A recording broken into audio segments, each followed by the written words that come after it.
400 millions de chats vivent aujourd'hui parmi nous. Et leur nombre ne cesse d'augmenter. Les chats domestiques se sont imposés un peu partout sur la planète. Je pense que c'est leur capacité à communiquer avec nous qui a fait d'eux l'un des animaux de compagnie les plus populaires du monde. Les chats sont même devenus les rois d'Internet.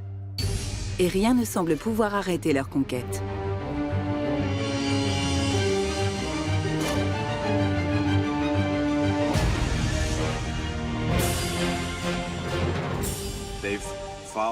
Ils nous ont suivis tout autour du monde, et quasiment partout où il y a des humains, il y a des chats. D'où viennent nos chats modernes? Quand et comment les avons-nous façonnés? Nos chats domestiques descendent tous de chats sauvages, et retracer cette histoire est un véritable défi. Pour résoudre ce mystère et comprendre les relations que nous avons nouées au fil du temps avec ces petites boules de poils, des archéologues, des biologistes et des comportementalistes mènent l'enquête. Leur récente découverte nous révèle l'incroyable épopée du chat.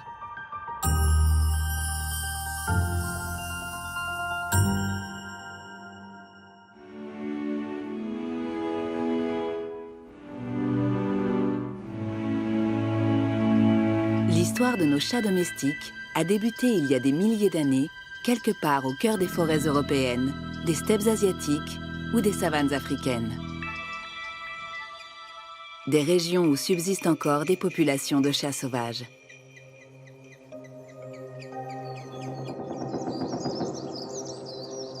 En apparence, peu de choses différencient ces félins de nos chats domestiques. Leur mode de vie, pourtant, est très différent. Les chats sauvages sont solitaires, territoriaux. Et ils vivent cachés loin des hommes.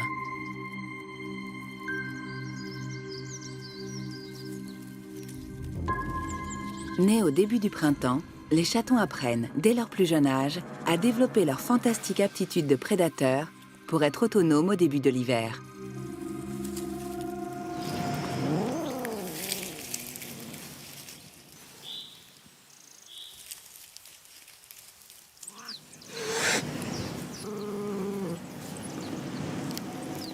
Quand et comment sommes-nous parvenus à transformer ces animaux farouches et extrêmement méfiants en dociles chats d'intérieur?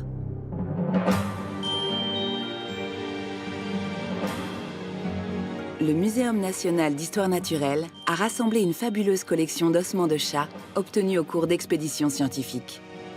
Il couvre une période allant de la préhistoire à nos jours. Mais pour Cécile Calou, maître de conférence au CNRS, ces éléments ne sont pas suffisants pour retracer les origines des chats domestiques.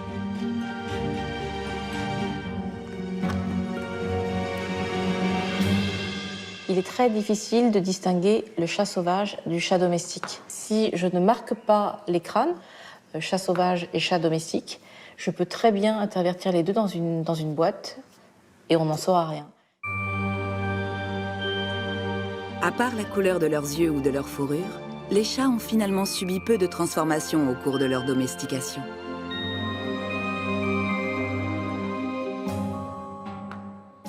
Contrairement aux vaches, aux moutons ou aux cochons devenus très différents morphologiquement de leurs ancêtres sauvages, peu de choses différencient aujourd'hui nos chats des chats sauvages d'Europe, d'Afrique ou encore du Moyen-Orient. Découvrir où a commencé la domestication de nos chats et reconstituer leur arbre généalogique nécessite donc des approches scientifiques multiples et souvent complexes. Direction Chypre. Surgie du fond de la Méditerranée il y a 5 millions d'années, cette île n'a jamais été rattachée au continent. Chypre est donc un formidable observatoire archéologique pour débuter l'enquête.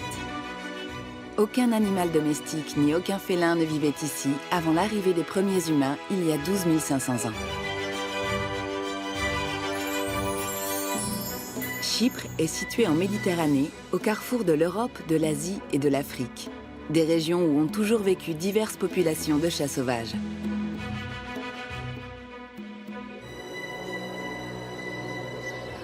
Pourtant, aucun chat ne vivait autrefois sur cette terre.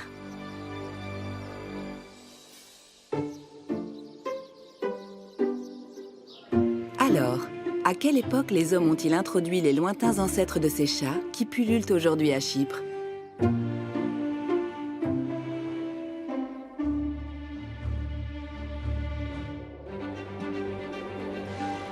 Depuis une vingtaine d'années, Jean-Denis Vigne, archéozoologue du CNRS et ses collaborateurs, fouillent le sol chypriote à la recherche d'indices susceptibles de résoudre cette énigme.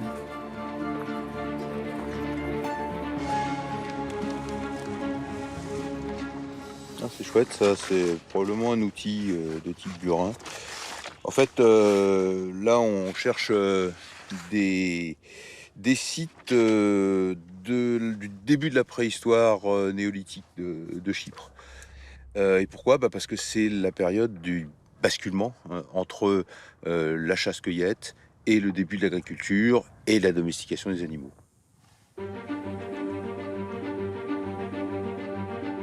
Avant d'entamer de nouvelles fouilles, les archéologues doivent au préalable localiser l'emplacement des villages du néolithique. Pour cela, en complément de prospection pédestre, ils utilisent des techniques géophysiques à l'aide de sondes capables de détecter la présence d'anciennes structures humaines enfouies sous terre. Dans le laboratoire d'archéologie, les données, une fois traitées, révèlent la cartographie du site. Ces relevés permettent de mieux cibler les futures zones de prospection. Tu sens tout de suite, quand tu as sorti l'image, là, tu as commencé à voir, tout de suite, tu dis, il y a un truc intéressant. Oui, souvent, on sent avec l'habitude, on sent que là, il y a une structuration et qu'il faut aller regarder de près. Alors, ce n'est pas des plans de maison ou des choses. Tout de suite, on sait qu'on a quelque chose. Là, on a des. Non, mais il y a des irrégularités, il n'y a rien que ça. Il faut qu'on aille les vérifier. Voilà, mais au moins, on sait où il faut creuser. Voilà, c'est-à-dire qu'on ne va pas aller dans des endroits où il n'y a pas d'anomalie.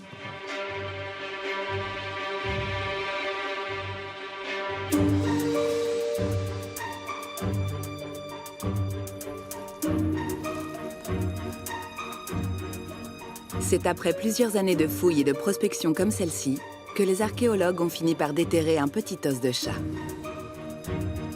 D'une apparence insignifiante, cet ossement vieux de 11 000 ans était pourtant une formidable découverte. C'est la phalange d'un gros chat de format chat sauvage, comme l'étaient les tout premiers chats domestiques. Évidemment, si on trouve cette phalange ici, c'est qu'il y avait des chats à Chypre, et on imagine assez mal des chats traverser à la nage 70 km de mer, et du coup, il a nécessairement été introduit par des hommes, quoi. Même s'il n'y a qu'une phalange, eh bien, elle témoigne du fait que l'homme avait déjà introduit le chat à Chypre à 8800 avant Jésus-Christ, donc il y a 10 800 ans, presque 11 000 ans. Dès les débuts de l'agriculture, se débarrasser des rongeurs qui pillaient les réserves de céréales est une question de survie. Les chats remplissaient parfaitement cette mission. Mais leur relation avec les premiers cultivateurs du néolithique se limitait-elle uniquement à cela?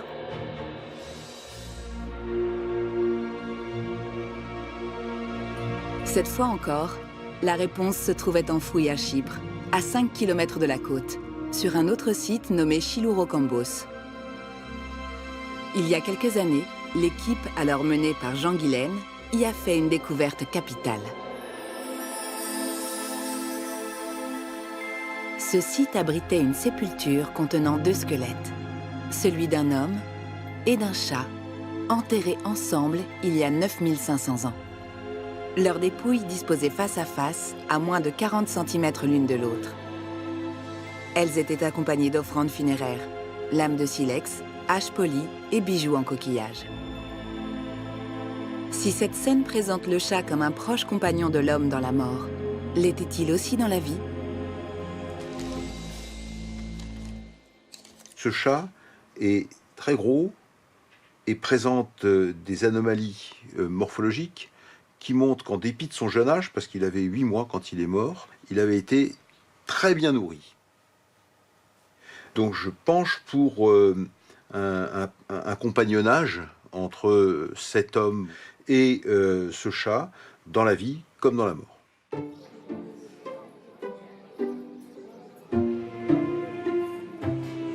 Comme tous ces chats qui déambulent aujourd'hui à Chypre, le chat de Chilourokambos vivait lui aussi près des hommes il y a près de 10 000 ans. La relation entre les villageois du Néolithique et les chats qu'ils ont amenés sur l'île atteste que leur domestication a commencé bien plus tôt, ailleurs, sur le continent. Reste à découvrir où.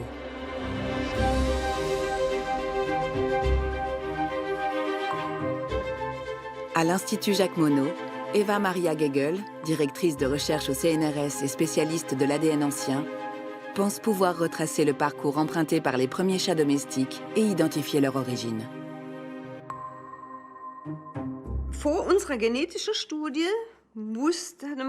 Avant nos études génétiques, nous savions qu'un chat avait été emmené probablement d'Anatolie ou du Moyen-Orient vers Chypre.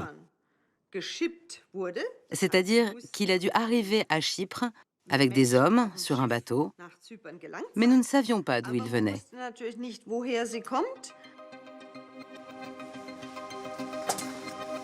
Pour savoir d'où sont issus nos chats domestiques, il a fallu utiliser un laboratoire de haut confinement permettant d'analyser de l'ADN ancien. Les chercheurs ont extrait des fragments d'ADN provenant de 441 ossements de chats ayant vécu au Proche-Orient, en Afrique, en Europe ou en Asie, sur une période allant du Néolithique à nos jours. Au bout de 10 ans d'analyse, le verdict tombe. Les chats domestiques ne descendent pas du chat européen, mais d'un chat venu d'horizons plus lointains. Le chat ganté. Ce petit félin des steppes et des savanes vit encore de nos jours dans une grande partie du nord de l'Afrique, du Proche-Orient et de l'Anatolie.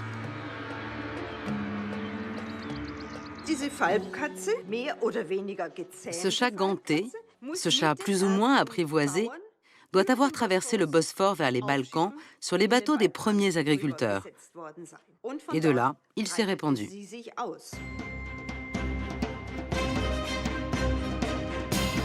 Ainsi, il y a 6500 ans, ces chats gantés d'Anatolie commencent à se répandre en Europe. Alors que de son côté, le chat forestier européen reste cantonné à sa vie sauvage.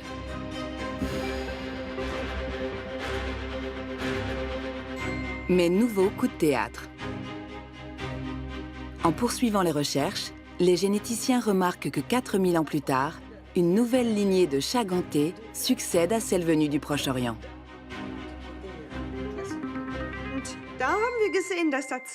Nous avons observé qu'il y a deux types de chats gantés, deux lignées, je dirais. Une lignée que nous avons déjà trouvée en Anatolie et une autre lignée que nous n'avions trouvée nulle part ailleurs. Et cette lignée semble être typiquement égyptienne. Ce n'est donc pas une, mais deux vagues de diffusion du chat qui se sont produites. Il y a 3000 ans, les chats domestiqués en Égypte partent à leur tour à la conquête du monde. Embarqués à bord de navires, ces chats de compagnie se répandent en Europe occidentale, en Grèce antique, puis dans l'Empire romain, et poursuivent leur route toujours plus au nord, chez les Vikings. Ces félins plus dociles et sociables vont supplanter les chats d'origine anatolienne.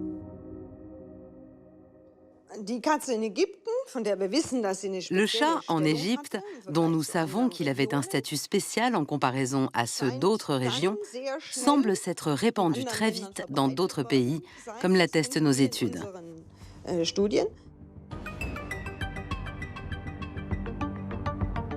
Que s'est-il donc passé en Égypte pour que ces chats réussissent mieux que les autres? En explorant d'anciennes nécropoles, les égyptologues ont découvert des centaines de milliers de momies de chats.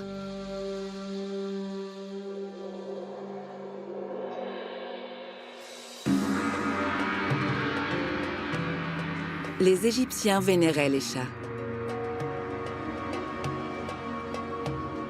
À leur mort, Ils étaient embaumés avec grand soin afin d'assurer une conservation optimale de la dépouille et ainsi honorer Bastet, la puissante déesse à tête de félin, symbole du foyer et de la fécondité.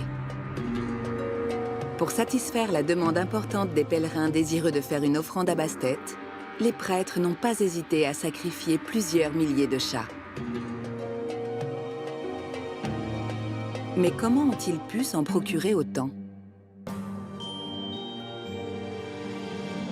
Le musée des Confluences a réuni la plus importante collection de momies animales hors d'Égypte. Aujourd'hui, Stéphanie Porcier, égyptozoologue, va retrouver David Besson, le conservateur des collections. Ils veulent éclaircir le mystère de ce culte des momies de chats, propre à l'Égypte ancienne. Toutes les momies sont rangées par systématique. Jusqu'ici, on a les oiseaux. Là, on commence à avoir les crocodiles avec ces petits individus juvéniles. Et pour ce qui nous intéresse aujourd'hui, les chats, on est vraiment sur ces deux colonnes-là.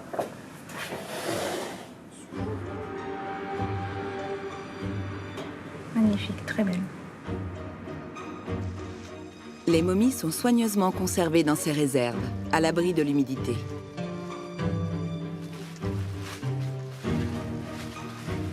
Magnifique.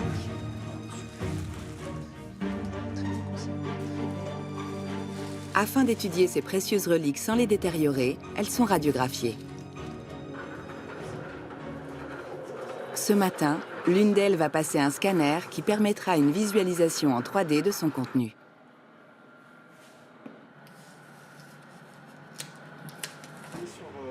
Les images obtenues par Samuel Mérigeau vont révéler le secret de cette momie réalisée il y a plus de 2300 ans. Voilà, donc là l'acquisition est terminée. Et puis maintenant on va commencer à faire les reconstructions, c'est-à-dire ces images de base, on va les reconstruire pour qu'elles soient exploitables sur les logiciels de visualisation. L'imagerie fait apparaître la dépouille d'un chat soigneusement embaumé. Il faut regarder au niveau du bassin. Alors, donc là, on a les dernières vertèbres. Et donc là, le bassin est ici. Et on voit qu'en fait, les os au niveau de l'acétabulum là, ne sont pas soudés. D'accord, donc c'est un individu d'environ 4 mois. D'accord. Lorsque l'on étudie les momies, et notamment les momies de chats, on se rend compte que nous avons une très grande proportion d'individus juvéniles qui ont été momifiés très rapidement.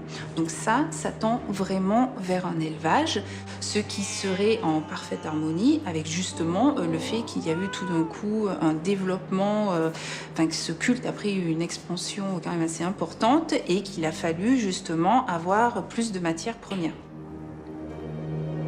Les Égyptiens ont certainement été les premiers à élever des chats de façon massive pour en faire des momies. Mais en étudiant certaines radiographies, les chercheurs découvrent qu'elles ne contiennent pas toutes un chat. Et là, le mystère s'épaissit un peu plus. Par exemple, cette momie de chat qui ne contient aucun ossement et qui a été fabriquée uniquement à l'aide de textiles, ou encore parfois donc des momies qui sont fabriquées uniquement à partir de morceaux d'animaux, comme par exemple celle-ci qui a été donc façonnée uniquement à partir des pattes arrière d'un individu. À la fin de l'Antiquité égyptienne, ces momies représentent un véritable enjeu économique pour les embaumeurs, le clergé et les éleveurs de chats. Leur fabrication était devenue quasiment industrielle. Et de grandes quantités de chats ont été sacrifiés pour être transformés en objets de culte. L'histoire des chats n'a pas toujours été ronronnante. Adulés durant plusieurs millénaires en Égypte, les chats deviennent au XIIIe siècle la bête noire de l'Inquisition catholique en Europe. Associés aux créatures diaboliques de la nuit et aux sorcières, ils sont longtemps persécutés et ne sortent des ténèbres qu'à la fin du Moyen Âge.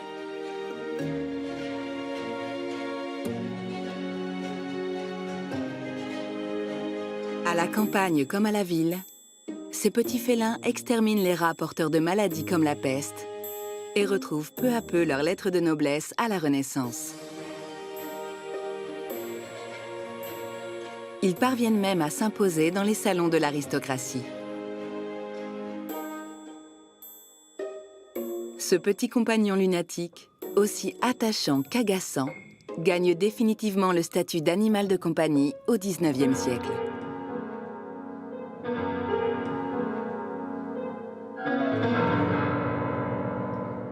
Le chat devient alors à la mode, et chacun cherche son chat. Un minou toujours plus docile, plus mignon, plus poilu. Bref, un chat différent de tous les autres.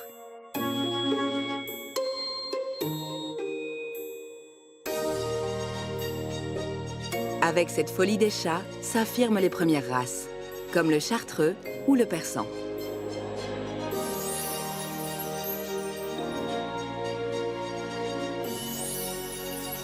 Ce qui est sûr, c'est que c'est plutôt à la fin du 19e, quand on commence vraiment à fixer les races, à fixer les caractères et à les croiser volontairement pour obtenir telle ou telle forme, qu'on peut parler de domestication. Les chats ont finalement subi peu de transformations, alors que les chiens sont devenus très différents de leur ancêtre le loup dès les débuts de leur domestication. Le chien présente une très très grande diversité de formes. On va d'un très grand danois à un chihuahua. Alors que chez le chat, on a toujours un chat. On a des petits chats, on a le Maine Coon qui est un très gros chat. Mais quand on regarde au niveau squelettique, c'est toujours du chat. On ne dénombre qu'environ 70 races de chats, contre plus de 300 chez les chiens. Mais le phénomène va s'amplifier, car la demande de chats aux formes et aux couleurs différentes est de plus en plus forte. Comme en témoigne l'énorme succès des concours et des expositions félines créées en 1871.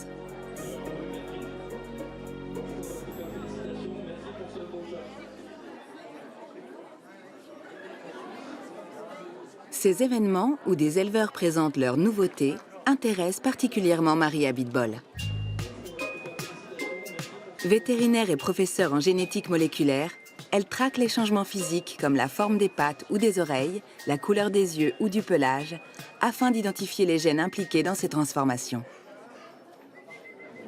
Alors au niveau de sa couleur, c'est apparu progressivement ou quand elle était petite, elle avait déjà cette caractéristique golden qu'on voit très bien là sur son pelage? Alors elle avait déjà cette caractéristique golden. Et le père? Le père, vraisemblablement brown tabby classique. Ce nouveau caractère ne donnera pas naissance à une nouvelle race, seulement une nouvelle teinte du pelage.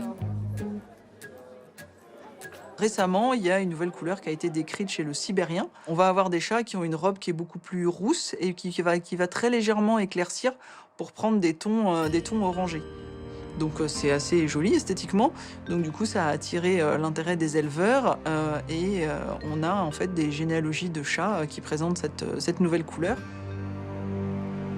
L'idée pour moi, c'est de récolter des informations de généalogie, des poils, et puis de l'ADN pour essayer d'identifier le gène et la mutation qui sont derrière cette nouvelle couleur.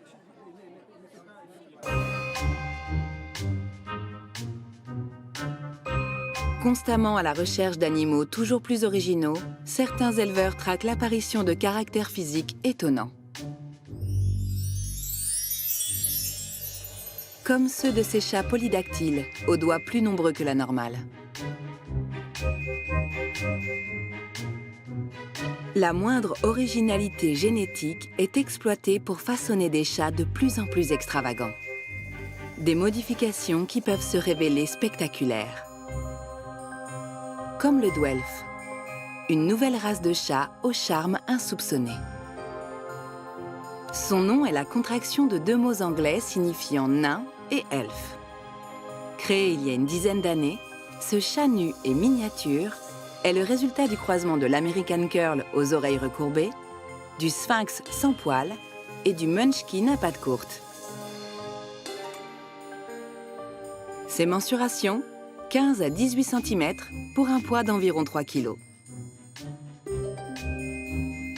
Ces chats sont très affectueux, mais malheureusement condamnés à vivre à l'intérieur, faute de poils. Il n'a plus de poils du tout. Plus suis toute poilue, lui. Oh, ma pauvre, on t'embête. Oh là. Si on prend les races nues, par exemple, le Sphinx, qui provient du Canada, c'est un chat nu qui est né dans une portée de chats de gouttière et qui a intéressé des éleveurs. Et en fait, tous les sphinx actuels sont les descendants de cette petite famille où est né ce chat nu parmi des chats poilus. Les sphinx craignent le froid autant que le soleil. Et en l'absence de poils tactiles, leur perception sensorielle est perturbée. La course à l'hypertype et la sélection de certains traits physiques peuvent donc avoir des effets néfastes sur le bien-être et la santé des animaux. En Allemagne, d'ailleurs, l'élevage de cette race est interdite.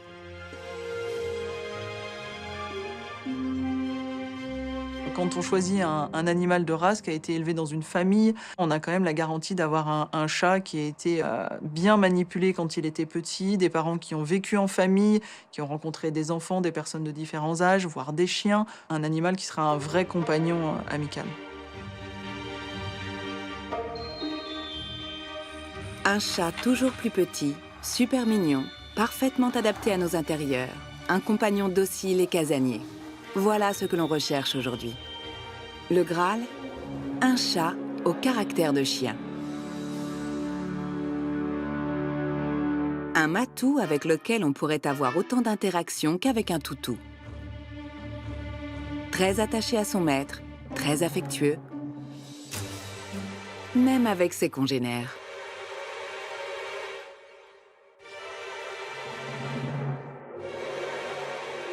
Les chats sont souvent restés territoriaux et imprévisibles. On les soupçonne même d'être peu reconnaissants et de préférer les croquettes à leur maître. Mais qu'en est-il réellement?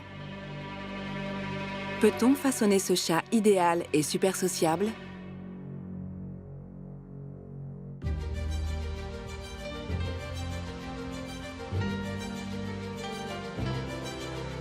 À l'Université d'État de l'Oregon, une chercheuse veut démontrer que c'est possible. Christine Vital a décidé d'adapter des tests utilisés pour nos bébés afin de savoir si les chats développent un certain attachement envers leur maître. Pour ne pas interférer durant l'expérience, Christine se place à l'extérieur de la pièce, derrière une vitre d'observation. Pendant longtemps, on a pensé que seuls les chiens et les primates avaient cette capacité à créer des liens affectifs. Et avec nos recherches, on se rend compte que les chats peuvent tout aussi bien le faire.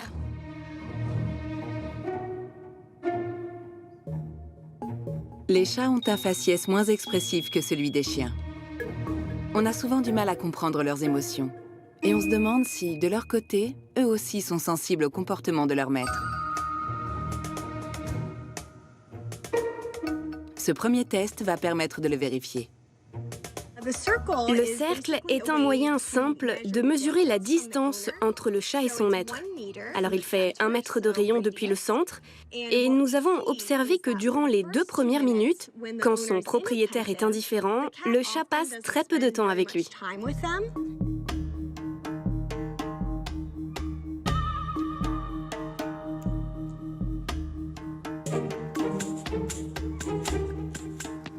Alors, tu peux sauter?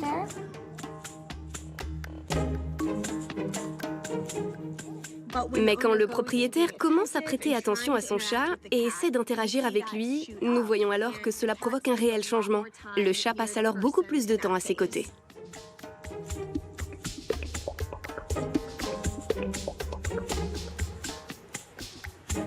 Cette expérience a été reproduite plusieurs dizaines de fois avec différents chats et leurs maîtres.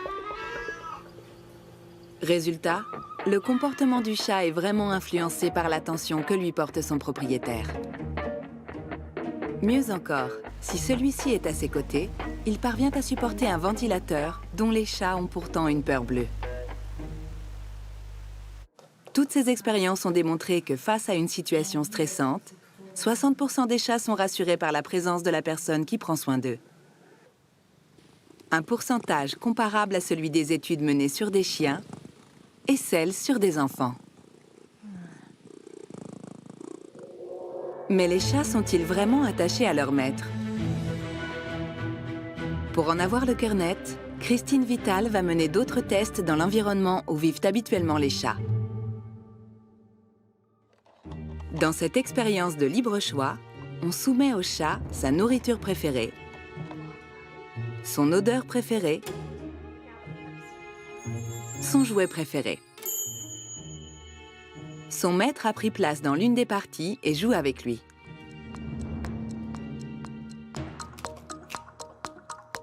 On compare ensuite le temps que le chat passe dans chaque secteur.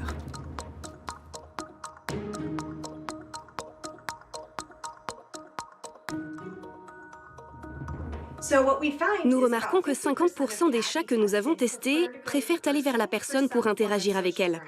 Mais 37% des chats vont vers la nourriture. Donc même si ces deux choix sont privilégiés, nous avons constaté qu'il y a plus de chats qui préfèrent les interactions sociales.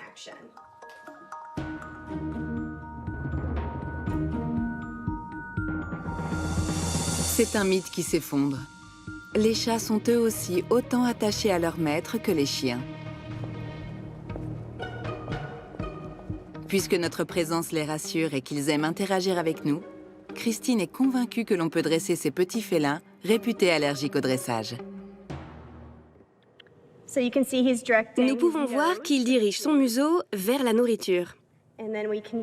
Nous pouvons donc utiliser cela pour le faire interagir, mais finalement vous pouvez aussi obtenir un comportement sur demande. Vous pouvez dire « debout » et alors il se lève. Grâce à ces expériences, Christine Vital veut tordre le cou aux idées reçues. Faire comprendre aux propriétaires que les chats domestiqués depuis si longtemps ont tout à fait la capacité d'apprendre et même d'obéir. Beaucoup de chats, et surtout si vous les faites commencer jeunes, vous pouvez les former à toutes sortes de comportements. Tant que votre chat aime les entraînements et en a envie, vous pouvez vraiment le dresser comme vous le feriez avec un chien.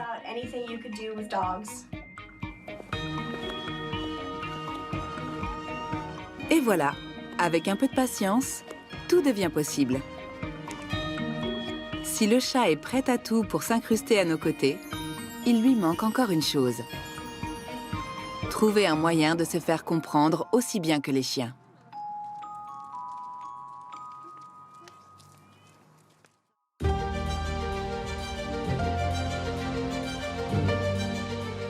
Susanne Schütz, professeure de phonétique à l'université de Lund, mène des recherches sur la façon dont le chat communique avec les humains. Un programme qu'elle a baptisé Miaouzik. Les chats ne communiquent pas uniquement avec des sons. Ils utilisent des signes visuels, comme des postures corporelles, des mouvements de queue. Ils peuvent aussi utiliser la communication tactile. Ils communiquent aussi avec l'odeur. Ils laissent des messages olfactifs que les autres chats comprennent. Mais les humains ne sont pas très doués pour capter les odeurs. Alors le meilleur moyen de communiquer avec nous, c'est par le son, par l'utilisation de leur voix. Cette spécialiste du langage possède aussi des chats. Elle a donc tout naturellement enregistré divers miaulements afin d'étudier leurs mélodies et leurs intonations. Dans ce contexte particulier, c'est quand il a faim le matin et qu'il sait que je suis en train de lui apporter son petit déjeuner. Et il a tendance à miauler comme ça, d'une voix très très aiguë. Et si je regarde son miaulement, ici sur mon ordinateur, je peux voir que le profil mélodique, qui est ici, la ligne bleue, monte. Et vous pouvez entendre que c'est ce « mi », ce genre de son. Mais quand il est dans sa cage de transport pour aller chez le vétérinaire, son miaulement est complètement différent. Et c'est un son comme ça. Et comme vous pouvez le constater, ce profil mélodique bleu descend au lieu de monter.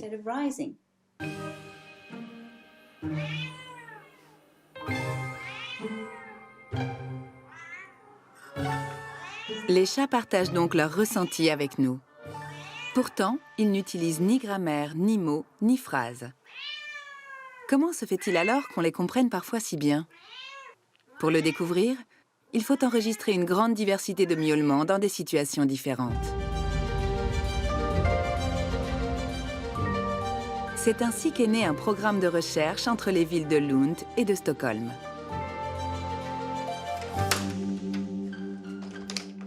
Spécialiste de la communication animale à l'université de Linköping, Robert Eklund a décidé de constituer une sonothèque féline. Pour enregistrer les vocalises des chats, il doit s'adapter à un animal souvent peu coopératif et s'armer de patience. Car il est indispensable que le chat se comporte de la façon la plus naturelle possible. Si nous étions restés pendant 4 ou 5 heures, Elliot aurait certainement été plus à l'aise. Et il serait venu vers nous, mais peut-être qu'aujourd'hui, il n'avait pas envie de communiquer. Les chats aussi se réveillent avec des humeurs différentes. Le lendemain, au bout de quelques heures, Elliot finit par ignorer sa présence.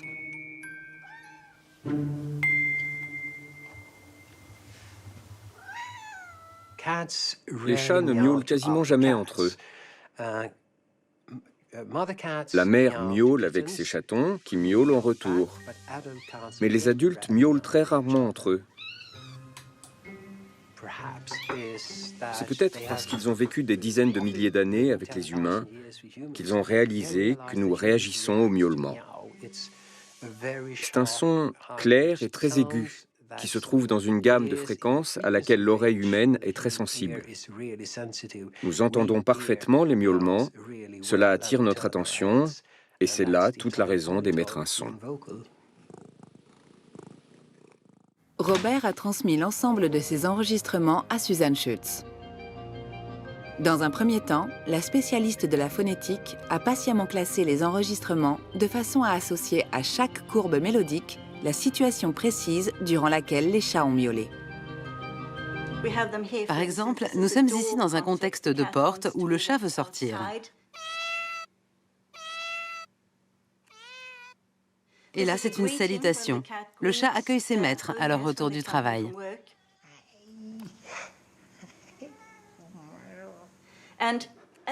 Et comme vous pouvez le voir, toutes ces courbes positives ont tendance à avoir un profil mélodique ascendant. Alors que celles qui sont négatives, celles où les chats sont mécontents ou stressés, ou dans leur cage, par exemple, ont un profil mélodique descendant.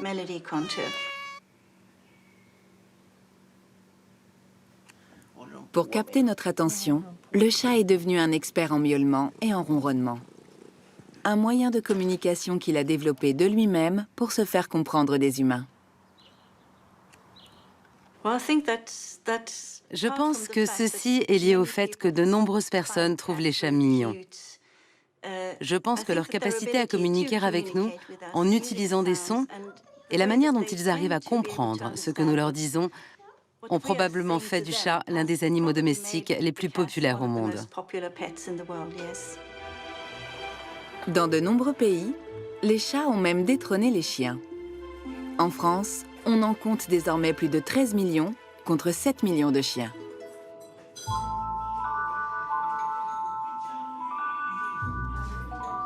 Leur succès est tel que des bars à chats ouvrent un peu partout pour ceux qui ne peuvent pas en accueillir chez eux.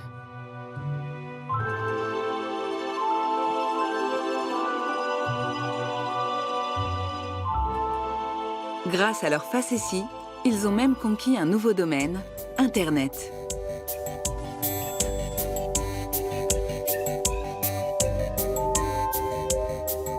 L'heure est au triomphe sur les réseaux sociaux.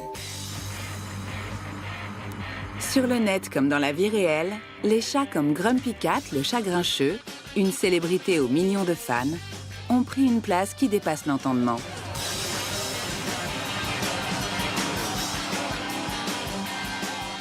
Mission accomplie. Le monde est à leurs pieds. Mais il y a un mais. Ces petits envahisseurs ont de plus en plus de détracteurs.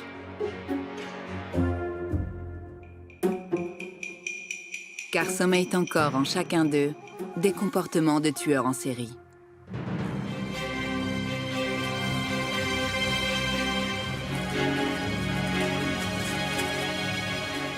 Les chats seraient responsables de la disparition de milliards de petits animaux chaque année. Un carnage qui pourrait bien écorner leur image.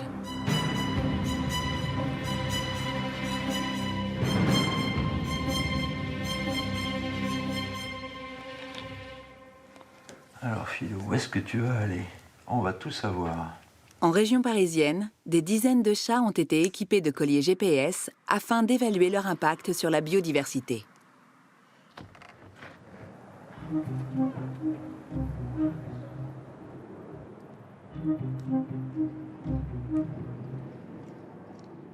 Ce matin, Benoît Pisanu, du Muséum d'Histoire Naturelle, vient récupérer les données enregistrées par le collier de Philou. Donc, où sont nos petits amis? Ils vous attendent. Ils sont par là.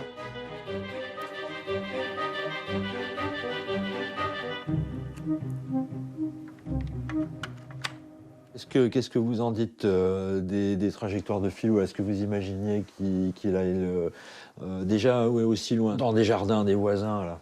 On savait qu'il se promenait autour de la maison, peut-être pas aussi loin. Et là, effectivement, on a la démonstration qu'il ne va pas dans les jardins où il y a des chiens. En vert, c'est le relevé du mois de janvier. Et vous avez ici, en rouge, le relevé du mois de juillet. Donc, vous voyez, il y a toute une zone où il n'allait pas pendant l'hiver, où il va pendant l'été. Les chats domestiques sont donc loin d'être casaniers.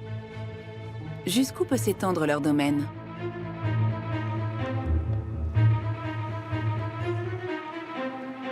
La question intrigue autant les propriétaires que les chercheurs. Le suivi GPS de plusieurs centaines de chats a livré des réponses. À la campagne, leur territoire s'étend sur 4 hectares.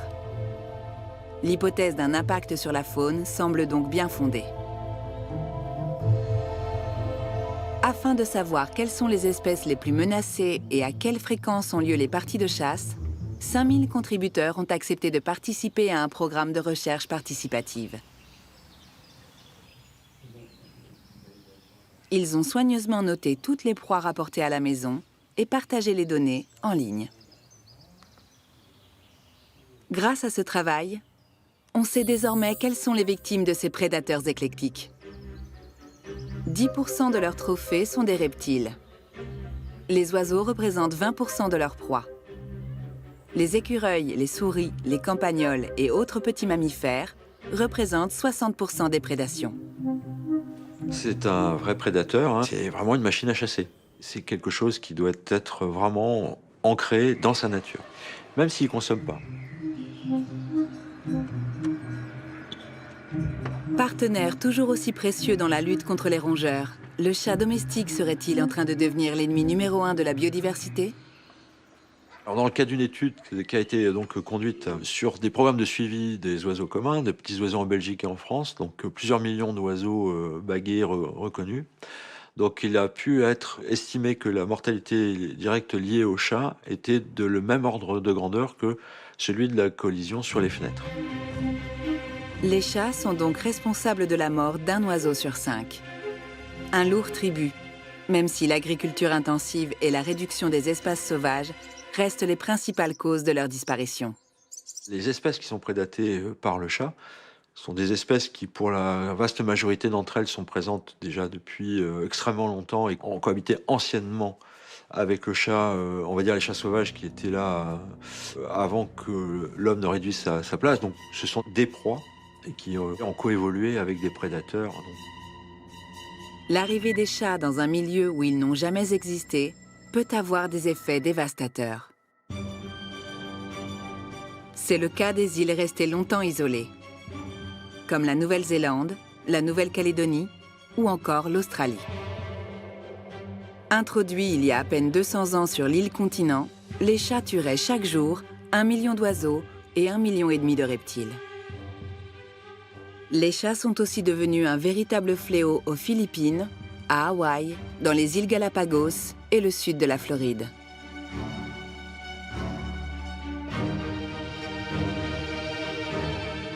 Dans les Keys, où ils sont arrivés beaucoup plus récemment, les autorités ont décidé de prendre les devants pour protéger la faune endémique.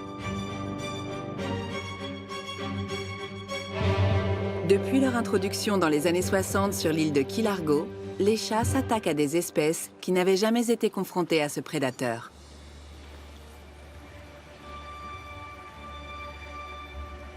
Les chats errants pullulent. On en compte plus de 500 au nord de l'île. Et leur vagabondage ne s'arrête malheureusement pas aux frontières des réserves naturelles.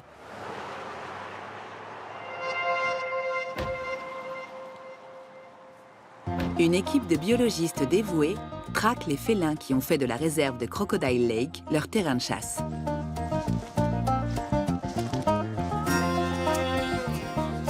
Michael Cove et ses collaborateurs ont installé plusieurs dizaines de caméras pièges. Pendant des mois, elles ont enregistré toute l'activité de la réserve.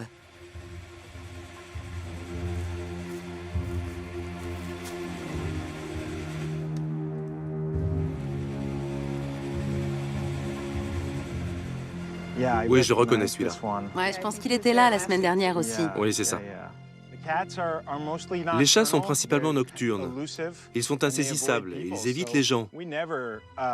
On ne s'attendait pas à ce qu'il y ait autant de chats quand nous avons commencé il y a quelques années. Les chats pourraient provoquer la disparition d'une espèce au bord de l'extinction, le rat des bois, dont ils n'ont aucun mal à repérer les nids. Ces rats des bois, à l'origine, n'avaient pas de mammifères comme prédateurs.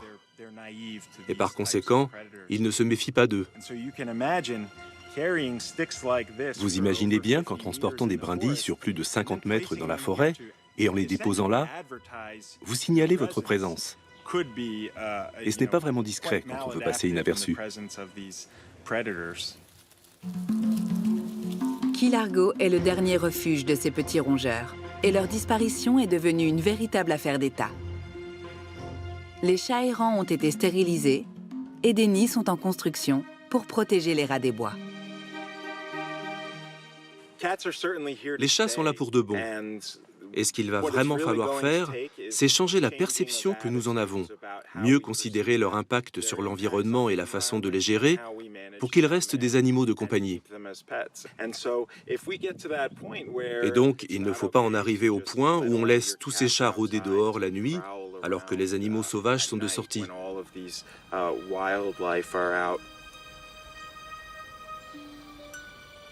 Les autorités redoutent par-dessus tout que certains chats s'installent pour de bon dans la réserve.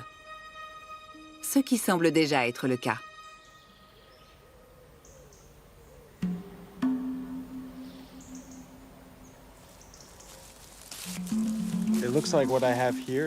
On dirait qu'il y a quelques poils blancs accrochés sur ce vieux barbelé. Et il y en a là aussi. À coup sûr, ce sont des poils de chat. Michael Cove veut savoir à qui il a affaire. Si ces poils sont ceux d'un simple visiteur ou ceux d'un chat qui s'est établi dans la réserve. C'est assez récent. Je vais les prélever pour faire des analyses isotopiques. Avec ces poils, on pourra vérifier ce vieux dicton « Vous êtes ce que vous mangez ». Et donc, grâce à la proportion isotopique de carbone et d'azote présente dans les poils, nous pourrons identifier ce que les chats ont mangé. Les résultats de l'analyse de centaines de prélèvements effectués ces derniers mois ne sont pas rassurants.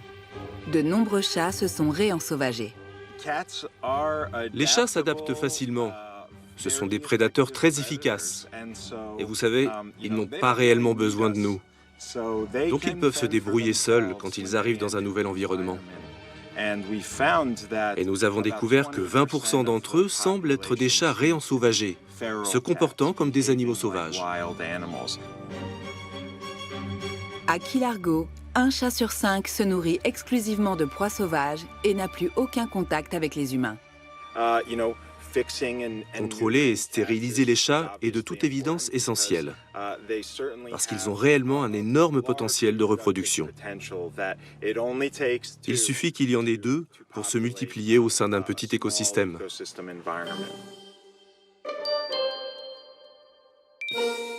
En 4 ans, un couple de chats peut potentiellement engendrer 20 000 descendants. De quoi faire de nombreux ravages. L'histoire de la domestication des chats est donc loin d'être terminée et semble prendre un nouveau tournant, celui d'un retour à la vie sauvage. d'une certaine manière, si les chats sauvages d'Afrique et du Proche-Orient ou d'Asie en général étaient amenés à disparaître, ce qu'on peut redouter dans les années à venir, le chat il s'en tire bien parce qu'il a des lignées domestiques qui vont continuer à exister et puis qui sont capables de réinvestir des terrains sauvages. En leur donnant accès à de nouveaux territoires, des chats redécouvrent l'indépendance. Partout où les humains sont allés, les chats les ont suivis. De ce point de vue, ils ont vraiment réussi en tant qu'espèce. Depuis 11 000 ans, l'histoire des chats est intimement liée à la nôtre. Ces petits félins sont parvenus à nous séduire. Ils se sont imposés à nos côtés. Et plus rien ne semble pouvoir les arrêter.